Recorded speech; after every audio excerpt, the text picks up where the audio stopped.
이스라엘아 들으라. 우리 하나님 여호와는 오직 유일한 여호와이시니 너는 마음을 다하고 뜻을 다하고 힘을 다하여 내 하나님 여호와를 사랑하라. 오늘 내가 내게 명하는 이 말씀을 너는 마음에 새기고 내 자녀에게 부지런히 가르치며 집에 앉았을 때에든지 길을 갈 때에든지 누워있을 때에든지 일어날 때에든지 이 말씀을 강론할 것이며 너는 또 그것을 내 손목에 메어 기호를 삼으며 내 미간에 붙여 표로 삼고 또 내 집 문설주와 바깥문에 기록할지니라.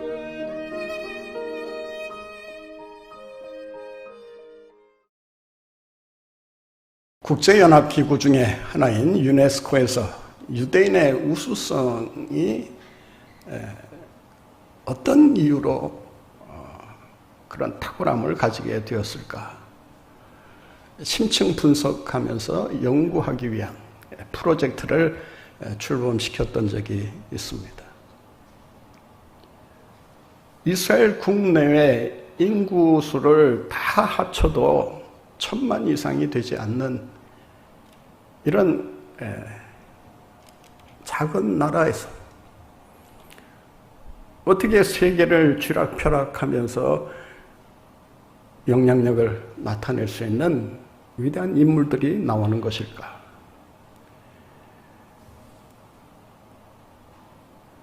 그들의 우수성의 원인을 찾기 위해서 두 가지 프로젝트를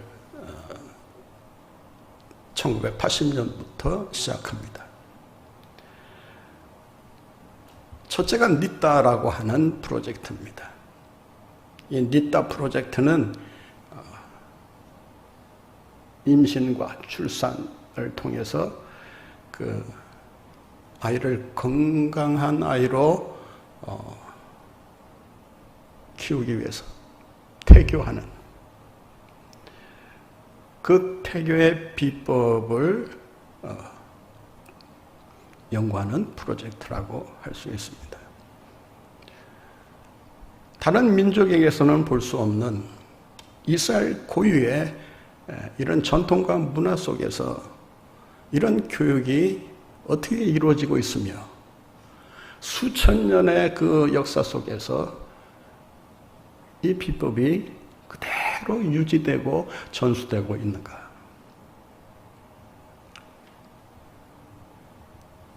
또 하나의 프로젝트는 쉐마 프로젝트입니다.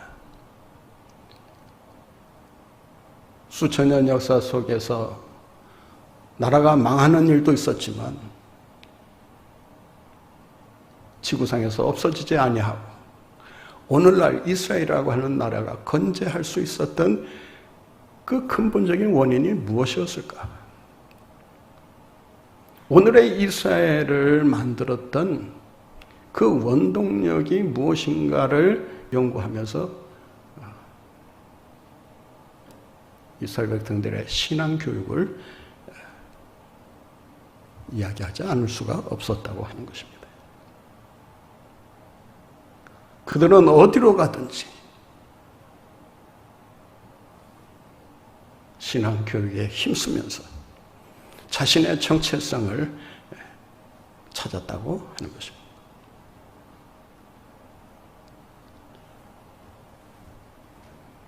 한 가지 놀라운 사실은 로마에 의해서 이스라엘이 망하고 유대 민족이 세계로 뿔뿔이 흩어집니다. 그 흩어진 민족을 가리켜서 디아스포라라고 부릅니다. 2000년이 지나 나라가 독립하고 전 세계에 흩어져 있던 디아스포라들이 몰려들기 시작을 했는데 서로 다른 나라에서 다른 문화권 속에서 다른 언어를 사용하면서 살았던 유대인들이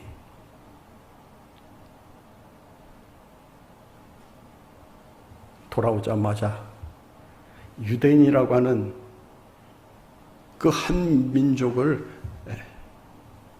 통합하면서 이룰 수 있었다. 그 힘이 어디에 있었느냐라고 했을 때 바로 이 쉐마 교육을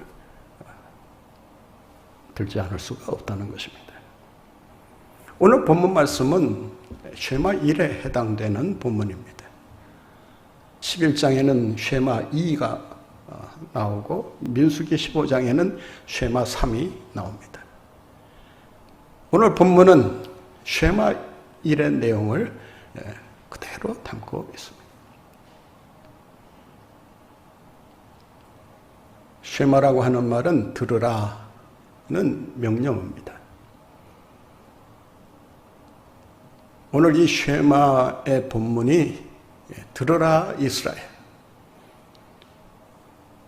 쉐마 이스라엘이라고 하는 그 단어에서 쉐마라고 하는 주제가 만들어지게 된 것입니다. 이 쉐마 교육은 이스라엘 백성들의 삶에 있어서 빼놓을 수 없는 아주 중요한 교육이라고 할 수 있습니다. 아이가 태어나서 말을 하기 시작할 때 가장 먼저 배워주는 것이 바로 오늘 본문의 4절 말씀입니다. 쉐마 이스라엘 아도나이 엘로헤이누 아도나이 예하드. 야훼 하나님은 너의 하나님이다. 우리의 하나님이다. 그리고 그 하나님은 에하드, 홀로 하나이신 유일하신 분이시다. 이 신앙을 고백하도록 가르친다고 하는 것입니다. 우리나라 부모님들은 어떻게 합니까? 아이들이 말을 하기 시작할 때 제일 먼저 아이에게 말을 배워주지 않습니까? 그 배워주는 말이 뭐예요? 엄마 해봐. 엄마. 아빠 해봐. 아빠. 여러분 쉐마 교육이 얼마나 무서운지 아십니까? 엄마, 아빠라는 단어를 가르쳐주기 전에 쉐마 이스라엘 아도나이 엘로헤유 엘로헤이누 아도나이 에하드. 하나님이 너의 하나님이시다. 너의 일생을 주관하시는 하나님이시다. 그 하나님 중심으로 살아가야 된다라고 하는 것을 처음부터 가르칩니다. 그리고 인생을 다 살고 난 다음 죽음이 임박했을 때 마지막으로 고백하는 것이 바로 이 쉐마입니다.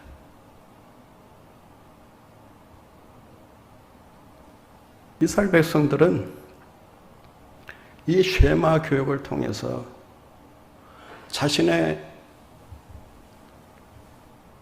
삶의 방향을 찾고 그리고 삶의 의미를 발견하고 삶의 목표를 그들이 가지게 됩니다. 쉐마 교육은 태어날 때부터 죽을 때까지 평생 실천해야 되는 교육이라고 할 수 있습니다. 가르친다고 하니까 아이들을 향해서 가르치는 거 아니냐라고 단순히 생각할 수 있지만 잘못된 생각입니다.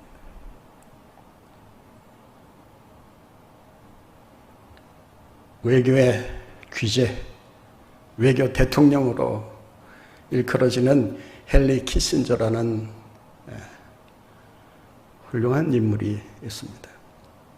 그분이 자기 자서전에서 어린 시절 자기가 받았던 쉐마 교육을 수료하면서 자신의 삶을 결정한 그 뿌리가 바로 이 쉐마에서부터 비롯되었다라고 고백하고 있습니다.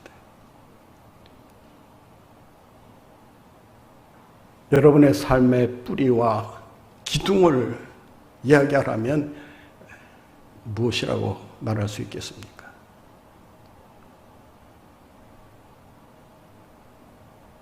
오늘날 자기를 만들어준 말씀이 바로 이 쉐마의 말씀이라고 말을 하고 있습니다. 유대인들이 사용하는 마소라 성경을 보게 되면 이 쉐마 부분을 첫 글자와 마지막 글자를 굵고 큰 글씨로 인쇄해 놓고 있는 것을 보게 됩니다. 다른 글자와 달리 첫 글자와 마지막 글자를 크고 굵은 글씨로 인쇄하는 이유가 있습니다. 모든 말씀들이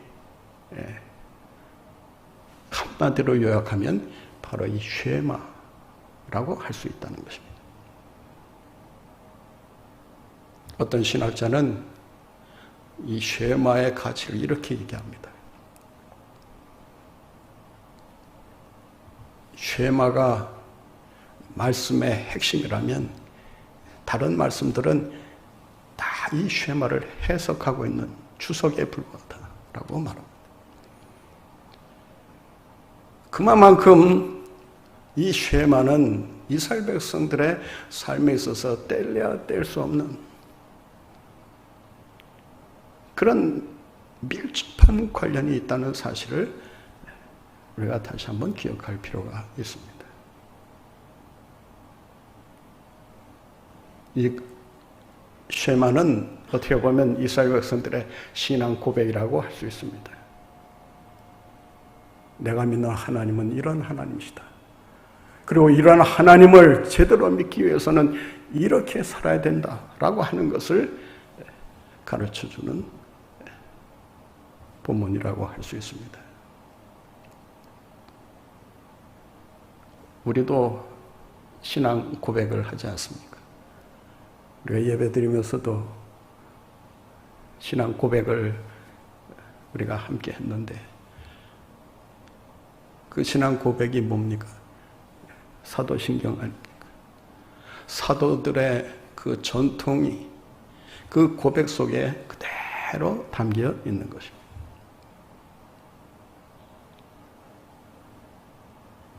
우리의 신앙 고백과 이 쉐마를 통한 이스라엘 백성들의 신앙 고백과 비교해 보면 무슨 차이가 있느냐?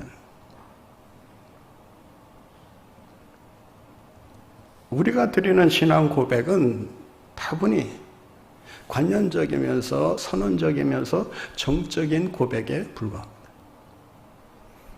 그런데 이 쉐마를 통한 신앙 고백은 고백을 넘어서서 그 고백을 우리의 삶 속에서 어떻게 구체적으로 실천해 나가야 되느냐라고 하는 그 행동 강령이 포함되어 있습니다. 저는 이 본문 말씀을 깊이 묵상하면서 이런 생각을 한번 가져봤습니다. 우리 한국 교회가 다시 살아날 수 있기 위해서는 이 신앙 고백부터 좀 바꿔야 되지 않겠나. 핵심 이론을 바꾼다는 것이 아니라 정적인 고백에서 보다 동적인 고백으로 좀 발전해야 되지 않겠나. 우리가 예배를 드리지만 예배를 드리고 나서 과연 예배의 삶이 얼마나 우리의 삶 속에서 증거되고 있는가.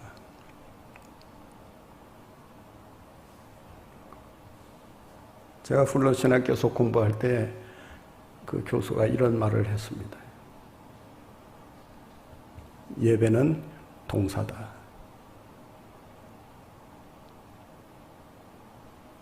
예배를 드리고 나서 그 예배를 드렸다고 하는 그 한 가지 행위에 만족하고 더 이상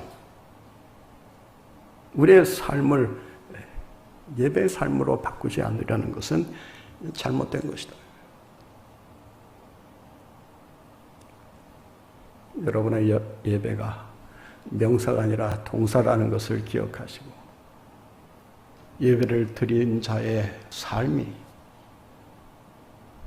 새롭게 변화되어야 된다는 것을 기억하시고 여러분의 삶 전체가 예배드리는 삶이 되어 많은 사람들에게 선한 영향력을 나타내며 살아가시는 여러분들 모두가 되시기를 바랍니다. 우리의 신앙 또한 마찬가지입니다. 신앙이 고백으로만 끝난다면 그것은 단지 문자에 불과할 뿐이라고 할 수 있습니다.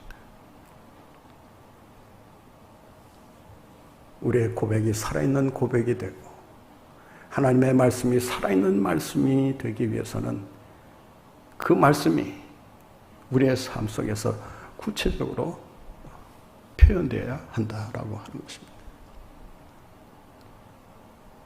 오늘 본문 말씀을 보면 이 쉐마의 그 교육 핵심을 이렇게 얘기합니다. 가르치라, 강론하라, 그리고 손목에 매라.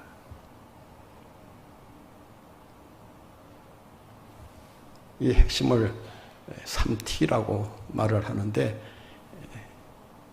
첫째가 teach, 가르치라.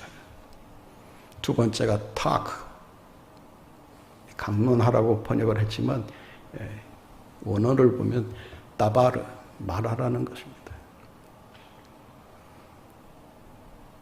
그 다음 손목에 매라, tie. teach, talk, tie. 이것이 쉐마의 핵심이라고 할 수 있습니다. 요즘 코로나 시대에 학교 교육이 중단되거나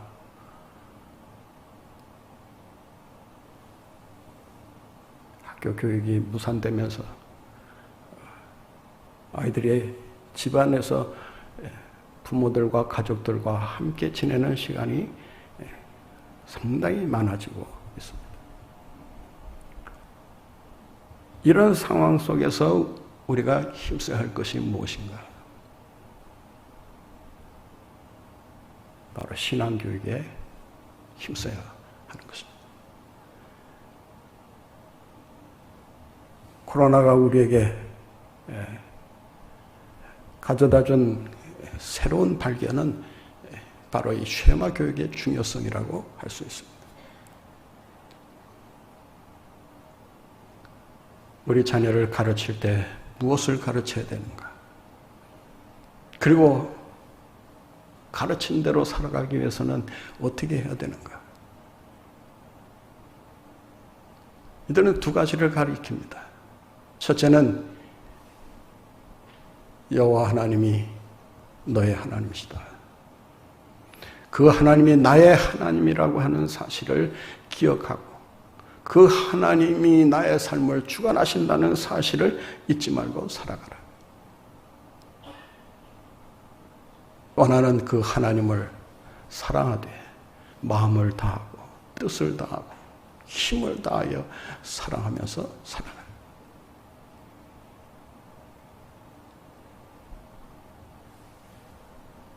이들의 교육은 어떻게 보면 아주 단순합니다. 하나님 중심으로 살라는 것입니다. 하나님 중심의 세계관을 가지고 하나님의 눈으로 세상을 바라보고 해석하면서 살아가라는 것입니다. 자신의 인생관을 철학적인 이론이나 어떤 자기 생각, 거기에 기초를 두지 말고 하나님 중심의 인생관을 가지고 살아가라. 가치관을 세우는 데 있어서도 그 가치관이 물질적인 세상적인 가치관에서 나오는 것이 아니라 절대 가치라고 할 수 있는 하나님 중심으로 그 가치관을 바로 세우고 살아갈 때 자신의 인생을 성공적으로 살아갈 수 있다라고 하는 것입니다.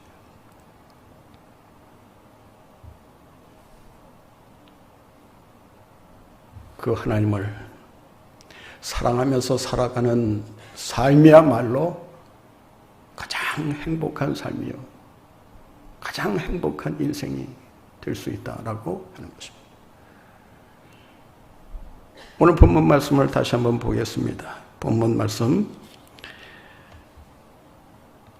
5절 말씀 같이 봅니다. 너는 마음을 다하고 뜻을 다하고 힘을 다하여 내 하나님 여호와를 어떻게 하라고요? 사랑하라.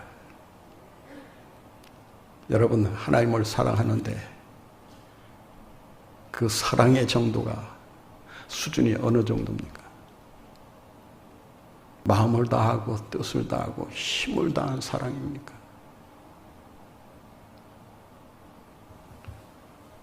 마음을 다한다라고 하는 말은 그 원문에 보게 되면 콜레브라고 되어 있습니다. 마음을 다해서, 온 마음으로. 이 콜이라는 단어는 영어의 all과 같은 뜻입니다. 모든 것을 가리킵니다.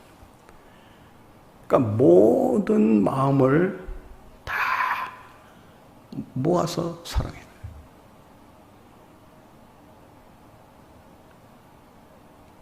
그러니까 온 마음으로 사랑하라고 하는 것은 그 마음 속에 하나님 외에 다른 것을 사랑하는 마음이 없어야 된다, 그 말입니다.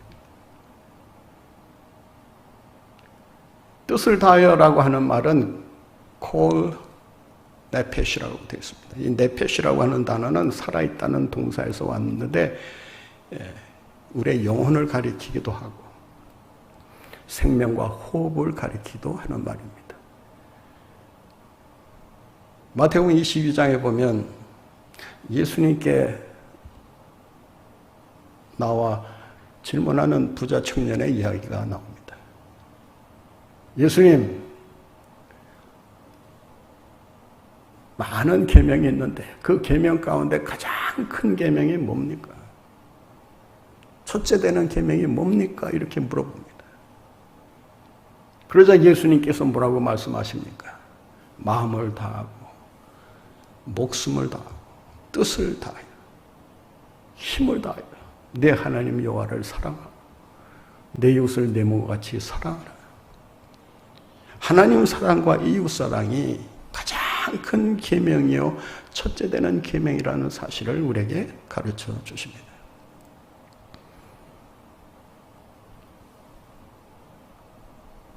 본문에는 뜻을 다하여 이렇게 번역했지만 예수님은 그 네페시라고 하는 단어를 목숨이라는 단어로 바꿔서 말씀하고 있습니다. 여러분, 사랑 가운데 가장 위대한 사랑이 뭡니까? 목숨을 바치는 사랑 아닙니까? 우리 주님을 사랑한다고 할 때 여러분, 목숨을 바칠 수 있는 그런 뜨거운 마음으로 사랑하고 계십니까?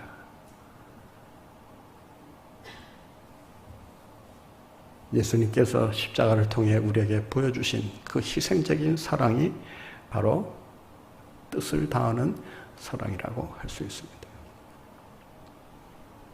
힘을 다한다라고 하는 말은 우리가 가지고 있는 소유, 물질, 그리고 육신적인 힘, 이 모든 것을 다 바쳐서 사랑한다, 그런 뜻입니다. 하나님이 너의 하나님이라고 하는 것과 그 하나님을 사랑하면서 살아가는 그 신앙생활이야말로 가장 큰 축복된 삶이라는 사실을 우리에게 가르쳐주고 있는 것입니다. 우리 교육은 어떻습니까? 우리가 자녀를 교육한다고 했을 때 여러분이 염두에 두고 있는 가장 큰 관심은 뭐예요? 라고 할 수 있어요? 아이들을 학교 보내고 학원 보내면서 아이들에게 바라는 여러분들의 기대와 그 소원이 있잖아요. 교육의 근본적인 목적이 뭡니까? 인간다운 인간, 참 인간을 만드는 거 아닙니까? 그런데 오늘날 우리의 교육을 한번 살펴보면 교육의 근본적인 목적과는 정반대되는 그런 교육을 우리가 하고 있다, 그 말입니다. 참 인간이 되기보다는 어떻게 하면은 1등하며 살 수 있는가? 어떻게 하면 성공할 수 있는가? 어떻게 하면 출세할 수 있는가? 어떻게 하면 많은 소유를 누리며 살아갈 수 있는가? 교육의 목적이 뭐 다 그렇지는 않지만은 이 세상적인 가치에 너무 우리가 집중해 있다라고 하는 것입니다.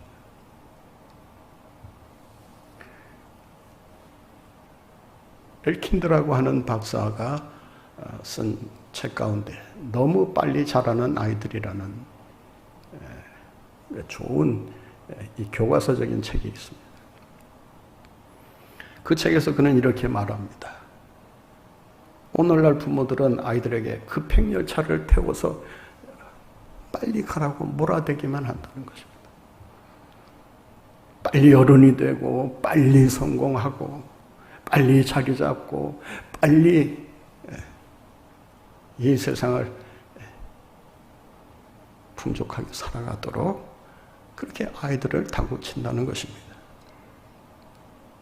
그럴수록 아이들의 행복감은 점점 떨어질 수밖에 없다는 것입니다. 그 책에서 그는 이렇게 경고합니다. 빨리 어른이 되게 하고 빨리 성공하게 만들려는 이 부모의 노력이 결국 아이들의 인생을 막히게 만든다는 것입니다.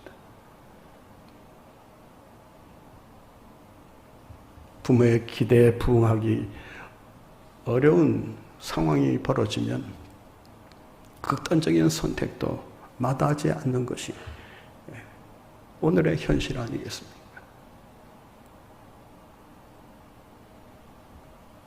내신과 수능에 매달려 살아가야 하는 그 아이들이 그로 인해서 그들의 심신이 어떻게 병들고 있는지, 그들의 영혼이 어떻게 황폐해져 가고 있는지, 하나님 없는 교육, 하나님 없는 정치, 하나님 없는 경제, 여러분 거기에는 결코 미래가 없다는 사실을 기억할 수 있어야 합니다. 차별금지법을 만드는 사람들 다 똑똑한 사람들입니다.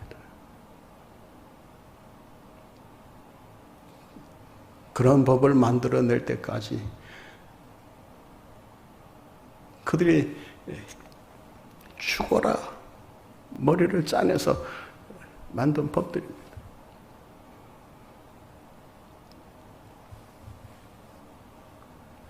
하나님 없는 법이 얼마나 무서운 결과를 초래하는가를 우리는 깊이 인식할 수 있어야 합니다.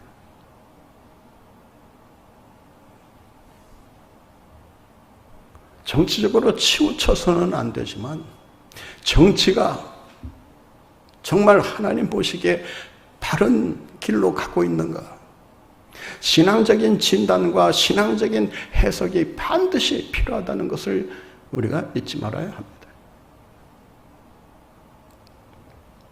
믿는 사람들이 깨어있지 않으면 어느 누가 깨어있을 수 있겠습니까?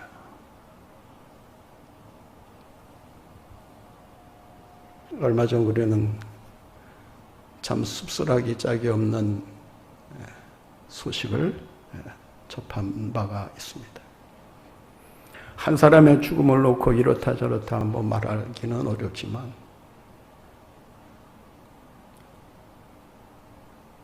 그 사람에 대한 평가를 감히 한다고 하면 그 평가가 기독교적인 관점에서 보면 나쁠 수밖에 없습니다. 시예산을 들여서 동성애자들의 축제라고 할 수 있는 그 쿠여 축제에 지원을 하고 동성애자의 인권을 위한다고 하면서 지지 발언을 공공연하게 하고 우리나라에서 동성애 결혼법이 통과되는 것을 보는 것이 자기의 소원이라고까지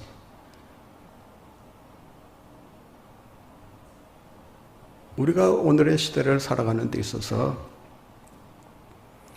절대 가치를 지키는 일이 무엇보다도 중요한 시점에 와 있다는 것을 알아야 합니다. 돈과 권력과 쾌락이라고 하는 가치가 절대 가치를 몰아내고 그 자리에 자신들이 차고 앉아서 우리의 영혼을 누락질하고 나라의 장래를 망치려 들고 있는 것입니다.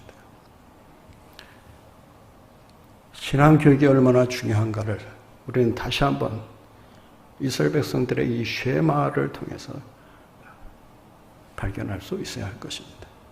강론하라고 하는 말은 대화하라는 것입니다. 영어 성경에 보면 talk about the word of God, 하나님의 말씀에 대해 대화하라.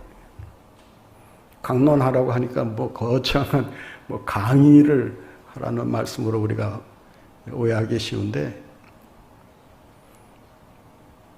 원문대로 번역하면 성경의 주제에 대해서, 그리고 성경 인물에 대해서, 성경 이야기에 대해서 그것을 주제로 아이들과 대화를 하면서 그 아이들의 마음에 말씀이 심겨지도록 해라, 그 말입니다. 손목에 매라는 것은 손으로 모든 활동을 우리가 하는 것처럼 행동의 지침으로 삼으라는 것입니다. 어디로 가든지 무엇을 하든지 말씀을 지니고 다니면서 말씀을 실천하는 일에 힘써야 됩니다. 이마에 표를 붙이라는 것은, 이마는 모든 사고와 사상의 출발점이라고 할 수 있습니다. 세상의 사조나 이념이나 사상에 휩쓸려 다니지 말고 그 사상이 너의 삶을 주장하지 못하게 하라는 것입니다. 너의 머릿속을 오직 하나님 사랑으로 채우고 말씀으로 채우고, 그래서 그 말씀을 따라서 흔들림 없이 인생을 꿋꿋하게 살아가라는 것입니다. 모든 것이 뒤죽박죽이 되어버리는 세상에 우리가 살고 있습니다. 심지어 거짓도 진리로 포장해서 우리 백성들의 생각을 속이고 있는 것입니다.